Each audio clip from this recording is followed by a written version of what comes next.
Indiana defeats North Alabama 91-65 today to improve to 3-0 on this young season. Ostermender and Connor Hines here with you from the Hoosier Network. And Connor, Trace Jackson-Davis, the freshman, had a great game today. Archie Miller kind of said, we need you to be tougher. 20 points today, 14 of 15 from the free throw line. Yeah, absolutely living at the line, Trace Jackson-Davis, but that's not all he did. He was much more physical in his takes to the basket, and Archie Miller challenged him a little bit to be more physical. He talked about sort of a rough transition, whether he's playing the 4 or the 5. There is a bit of a transition there for any sort of natural freshman, but you know, it's a work in progress for Trace Jackson-Davis, and I think we saw just that, a lot of that progression sort of come to life tonight. This was a night where Indiana's defense was far from decent, but Trace Jackson-Davis was sort of the igniting force there tonight and really propelled this Indiana team from the start. Yeah, and on the flip side, from an inexperienced freshman to an experienced sophomore, Rob Finney had a great day today, 13 points. He's starting to get more and more minutes for Indiana. He's up to 22 minutes today.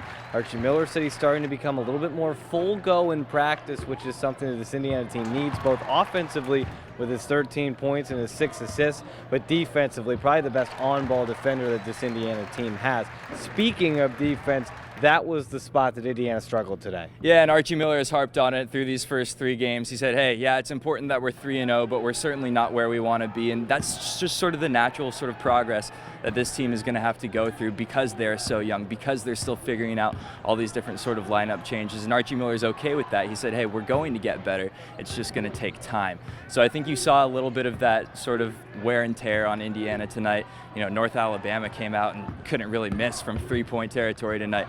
So that's sort of the weathering the storm sort of process that you go through with this Indiana team in the early goings. But again, most importantly, the Hoosiers are 3-0, and they're finding new ways to win each and every night, regardless of the defensive performance on the other end. Yeah, perfect start to the season for Indiana. They'll take on Troy in a Saturday night contest, 8 o'clock. The Hoosier Network will be there. But for now, Connor Hines, I'm Ostermender. We'll see you next time.